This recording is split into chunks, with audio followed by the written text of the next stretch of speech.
नमस्कार। Residential status का theoretical knowledge अपने को आ गया। हमने ये समझ लिया कि residential status each and every person का कैसे डिटरमाइन किया जाता है, कौन सी कंडीशन फुलफिल करनी होती है। अब आज हम लोग उससे रिलेटेड कुछ न्यूमेरिकल सम्स बनाएंगे, जिससे कि आपको ये समझ में आएगा कि एग्जाम में अगर इससे रिलेटेड प्रैक्टिकल प्रॉब्लम आती है तो उसको कैसे अप्रोच करना है और कैसे उसको सॉल्व करना है। तो शुरू करते हैं। Illustration number 1। Miss Monica, a foreign national, comes India every year for 90 days since 2009-10। बहुत पहले से हर साल 90 दिन इंडिया में आ रही है। Determine her residential status for the previous year 25-26। अल्ले एक ही लाइन का क्वेश्चन, इसी लाइन में जितनी इंफॉर्मेशन दी हुई है बस उसी के बेसिस पर हमें मिस मोनिका का प्रीवियस ईयर 25-26 में क्या रेसिडेंशियल स्टेटस होगा ये डिटरमाइन करना है। चलिए समझते हैं। हमारी रेसिडेंशियल स्टेटस यानी रेसिडेंट बनने के लिए दो में से एक क्राइटेरिया फुलफिल होनी चाहिए। एक ये मिस मोनिका एक इंडिविजुअल है, इंडिविजुअल के लिए दो में से एक क्राइटेरिया फुलफिल होनी चाहिए जो सेक्शन 6(1) में लिखा हुआ है। क्या लिखा हुआ है? पहला क्राइटेरिया 182 डेज और मोर इंडिया में रहे ड्यूरिंग द प्रीवियस ईयर। दूसरी क्राइटेरिया 60 डेज और मोर ड्यूरिंग द ईयर इंडिया में रहे, प्लस पिछले 4 सालों में 365 दिन या उससे ज्यादा इंडिया में रहे। अब यहां मैडम 182 डेज तो इंडिया में रह नहीं रही है इस प्रीवियस ईयर में, क्योंकि वो आती सिर्फ 90 दिन के लिए है। तो 2025-26 प्रीवियस ईयर में भी वो सिर्फ 90 दिन इंडिया आई होगी। तो ये कंडीशन तो मेरी फुलफिल नहीं हो रही है। अब आगे बातचीत करते हैं, ये वाली कंडीशन के ऊपर सोचते हैं। इस कंडीशन के दो पार्ट है। 60 डेज यस 90 दिन रह रही है, तो ये पहला वाला पार्ट सेटिस्फाइड हो जा रहा है। लेकिन सिर्फ ये सेटिस्फाइड होने से काम नहीं बनेगा, आपको पिछले 4 साल का भी स्टेटस चेक करना पड़ेगा। पिछले 4 सालों में क्या ये 365 दिन या उससे ज्यादा इंडिया में थी क्या? ऑल टुगेदर पिछले 4 सालों में मिलाकर क्या 365 दिन या उससे ज्यादा इंडिया में थी क्या? सर ये हर साल 90 डेज के लिए आती है। अगर 90 डेज के लिए आती है तो 4 साल से मल्टीप्लाई कर भी दे तो होता है 360 दिन। एग्री और डिसएग्री? यानी कि पिछले 4 सालों में ये सिर्फ 360 दिन इंडिया में थी। अगर एक person even during the previous year 60 days या मोर इंडिया में रह भी रहा है, लेकिन पिछले 4 सालों में ये 365 वाले दिन की कंडीशन फुलफिल नहीं करता है, तो इसका क्या रेसिडेंशियल स्टेटस हो जाएगा? ये दोनों ही क्राइटेरिया फुलफिल नहीं हो रही है। इन मोहतरमा का, इन मैडम का रेसिडेंशियल स्टेटस होना चाहिए क्या? Non resident. यही तो लिखा है। कितना आसान सा, एक लाइन की इंफॉर्मेशन और आपने रेसिडेंशियल स्टेटस इनका निकाल दिया। चलिए दूसरा बोल रहा है, मैं एक बार इसको मिटा देता हूं।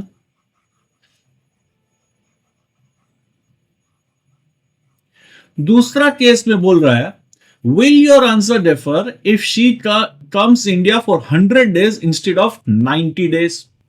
चलिए 182 डेज वाला तो कंडीशन फेल हो गया, वो तो फुलफिल हो ही नहीं रहा है। 60 डेज यस ये रह रही है। पिछले 4 सालों में 365 दिन हो रहा है क्या? सर 100 दिन हर साल आ रही है। 100 इंटू 4, 100 में 4 की मल्टीप्लाई किए कितने आते हैं? 400 दिन आते हैं। तो क्या ये कंडीशन भी फुलफिल हो गई? हाँ जी हो गई। इसका मतलब ये क्या हुआ कि ये 60 प्लस 365 डेज वाली क्राइटेरिया फुलफिल कर रही है। अगर कोई इंडिविजुअल ये 60 प्लस 365 वाली क्राइटेरिया फुलफिल करती है या करता है तो उसका स्टेटस क्या हो जाएगा? रेसिडेंट। ये मैडम इस दूसरे केस में रेसिडेंट बन गई। कई लोग यहीं रुक जाते हैं। आपको ये गलती नहीं करनी। क्यों? जैसे ही आप एक इंडिविजुअल के लिए बोलोगे कि ये मैडम रेसिडेंट है, आपको जवाब देना चाहिए ऑर्डिनरी रेसिडेंट है कि नॉट ऑर्डिनरी रेसिडेंट है। तब जाके आपका आंसर कंप्लीट होगा। एक रेसिडेंट को ऑर्डिनरी बनने के लिए क्या क्या कंडीशन फुलफिल करनी होती है? 2 कंडीशन कहां दी हुई है? सेक्शन 66 में ये 2 कंडीशन दी हुई है। क्या कंडीशन है? नंबर 1, पिछले 10 सालों में कम से कम 2 बार वो रेसिडेंट रहना चाहिए। और दूसरी कंडीशन है, पिछले 7 सालों में 730 दिन या उससे ज्यादा इंडिया में रहने चाहिए। कब? कितने सालों में? 7 प्रीसीडिंग प्रीवियस ईयर में। अब अगर पहले चेक करते हैं 2/10 वाली, 2/10 जिस हिसाब से ये इस साल रेसिडेंट बनी हुई है, तो उस लॉजिक से हर साल ये रेसिडेंट रहेगी, दसों के दसों साल ये रेसिडेंट रहेगी। और भाई इस साल अगर इसने 60 + 365 डेज फुलफिल किया है 100 दिन आने की वजह से, तो लास्ट ईयर भी तो यही फुलफिल हो रहा है, उसके पिछले साल भी तो यही फुलफिल हो रहा है, उसके आगे साल भी यही फुलफिल हो रहा है। यानी कि ये 2/10 वाली कंडीशन हमारी फुलफिल हो रही है। अब चेक करते हैं 7 सालों में, पिछले 7 सालों में 730 दिन इंडिया में थी या नहीं थी।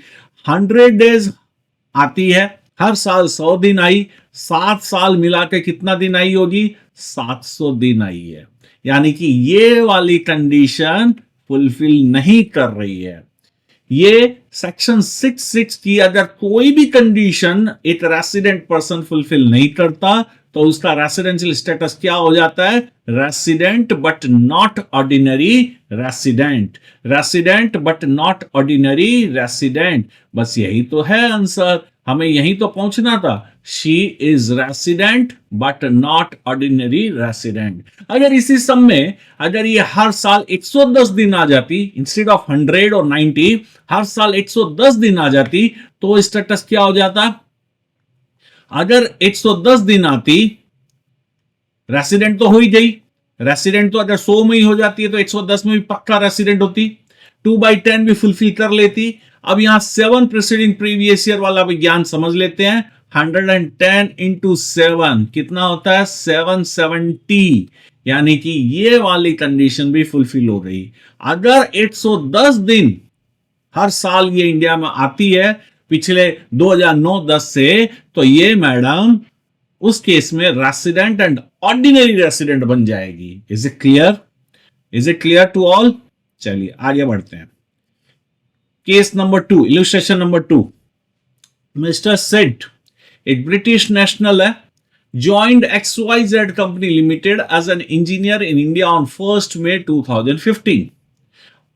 On 31st December 2016, he went to Sri Lanka on deputation. On 1st April 21, he came back to India and left for Sri Lanka again on 31st May 2021. He returned to India and joined his original post on 1st July 25. Determine his residential status for the assessment year 26-27. चलिए निकालते हैं। ये भाई साहब कब वापस India में आए? इस प्रीवियस ईयर में आए हैं क्या? हमारे करंट प्रीवियस ईयर में? Yes sir, current previous year मतलब 25-26। सर 1 जुलाई के दिन आ गए, 1 जुलाई के दिन आए और लगातार इंडिया में तब से रह रहे हैं। यानी कि 25-26 प्रीवियस ईयर में 1 जुलाई के दिन आए, तो 31 जुलाई से through out the remaining days, यानी कि 274 डेज ये भाई साहब इंडिया में रह रहे हैं। खाली मैंने यहां दिन लिख दिए हैं, एक एक महीने में कितने दिन होते हैं, आई बिलीव सबको मालूम है। जुलाई में 31, अगस्त में 31, सितंबर में 30। अगर ये भी नहीं आता तो पोगो चैनल देखना अपने को। डन। तो 274 डेज हमें इंडिया में ये भाई साहब इंडिया में ड्यूरिंग द प्रीवियस ईयर रहे। अगर कोई बंदा 274 डेज इंडिया में रहता है एक पर्टिकुलर प्रीवियस ईयर में, उसका स्टेटस क्या होना चाहिए? रेसिडेंट का हो जाएगा। एग्री और डिसएग्री? 182 डेज वाली क्राइटेरिया फुलफिल हो गई, hence he is a resident. Answer यहां पर कंक्लूड कर देना चाहिए क्या? नहीं, आंसर हमें यहां कंक्लूड नहीं करना। जैसे ही आपने बोला रेसिडेंट, तो आपको जाना चाहिए ऑर्डिनरी रेसिडेंट या नॉट ऑर्डिनरी रेसिडेंट। ऑर्डिनरी है या नॉट ऑर्डिनरी है, ये कैसे पता चलेगा? सेक्शन 66 चेक करना पड़ेगा। पिछले 7 साल में 730 दिन और पिछले 10 साल में 2 बार एटलीस्ट रेसिडेंट अगर हो जाए, तो ये भाई साहब रेसिडेंट एंड ऑर्डिनरी रेसिडेंट बन जाएंगे, अदरवाइज नॉट ऑर्डिनरी रेसिडेंट रहेंगे। तो हमें इनके पिछले 10 सालों का भी इतिहास चाहिए। इनका पिछले 10 सालों का इतिहास ये है, ये भाई साहब प्रीवियस ईयर 24-25 में एक भी दिन इंडिया में नहीं थे, फिर 23-24 में भी एक भी दिन इंडिया में नहीं रहते। इसके पहले कब आए थे? इसके पहले ये आए थे अप्रैल 21 में, अप्रैल 2021 में। तो यानी कि यहीं पर आए हैं। उसके पहले हर साल 0-0 दिन रहे इंडिया में। अप्रैल 21-22 में 1 अप्रैल के दिन आए और 31 मई के दिन चले गए। 31 मई 2021 के दिन ये वापस चले गए। तो यानी कि इंडिया में कितना दिन रहा? अप्रैल महीना पूरा एंड मई महीना पूरा। बी केयरफुल, आने और जाने दोनों दिन आपको काउंट करना है इंडिया में है। ऐसा नहीं है कि एक दिन छोड़ दिया, दोनों दिन आपको लेना है। यानी कि प्रीवियस 21-22 में ये भाई साहब 61 डेज इंडिया में रहे। उसके पहले कब आए थे? 21 के पहले ये आए हैं 1 मई 2015 और गए थे 2016 दिसंबर, यानी कि वहां उस समय लंबा रुके थे। तो चलिए 15-16 से काउंट करते हैं और दिसंबर 16 तक गए, यानी कि 15-16 में आए। कब आए? 1 मई के दिन आए। 1 मई से आए तो 31 मई, ये 31 डेज, 30 पूरा दिन गिन लिया, ये पूरे दिन हो गए 336। बी केयरफुल, फैब 2016 में 29 डेज का होगा। क्यों 29 डेज का होगा? लीप ईयर होगा। एग्री?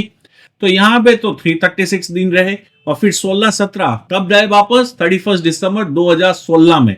31 दिसंबर 2016 हमारे यहां आएगा। इतने दिन तो लगातार ये भाई साहब यहां रहे हैं, यानी कि 16-17 में भी 275 दिन इंडिया में थे।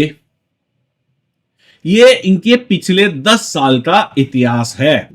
तो क्या मैं कह सकता हूं ये भाई साहब रेसिडेंट तो है?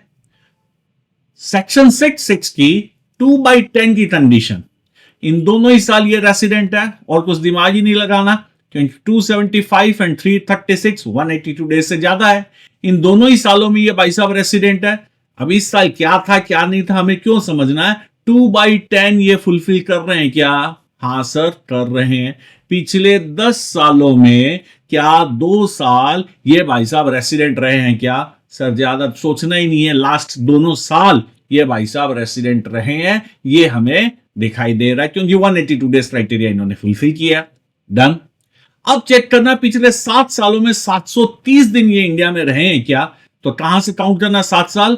ये यहां से काउंट, 1 2 3 4 5 6 7, ये 7 साल, ये 7 साल, 1 2 3 4 5 6 7, ये 7 साल टोटल 730 दिन या उससे ज्यादा बनता है क्या? सर यहां तो थोड़े से कम ही आए हैं। कितने दिन आए हैं? सिर्फ 61 डेज आए हैं, सिर्फ 61 डेज आए हैं। यानी कि क्या मैं कह सकता हूं 730 डेज वाली क्राइटेरिया फुलफिल नहीं कर रहे हैं। तो इनका रेसिडेंशियल स्टेटस क्या होना चाहिए? Resident but not ordinary resident, resident but not ordinary resident. Since SSC resides in India for 2, ये तो अपने डिस्कशन हुआ ही हुआ है, लेकिन यहां पे 730 दिन वाला जो है इन्होंने गड़बड़ कर दिया। 730 दिन वाली जब गड़बड़ी हो गई तो ये क्या बन गए? Resident but not ordinary resident. I believe, is it clear to all of you? और भी इस तरीके से इलस्ट्रेशन अगर आपको सीखना है, समझना है, तो आपको हमारे ऐप टैक्स पॉइंट इंडिया, इसमें जाइए और रेसिडेंशियल स्टेटस का जो चैप्टर है उसमें और भी मटेरियल मिलेगा अपार्ट फ्रॉम सॉल्विंग इलस्ट्रेशन। उसमें कई सारे प्रेजेंटेशन, कई सारी इमेजेस, जिससे आपका last exam time fast revision and MCQs सब मिलेंगे। आप टैक्स पॉइंट इंडिया ऐप में जाइए, वहां रजिस्टर और इनरोल कीजिए, आपको पूरा रेसिडेंशियल स्टेटस चैप्टर, साथ ही साथ इलस्ट्रेशन और कई भी मटेरियल मिलेंगे। डन।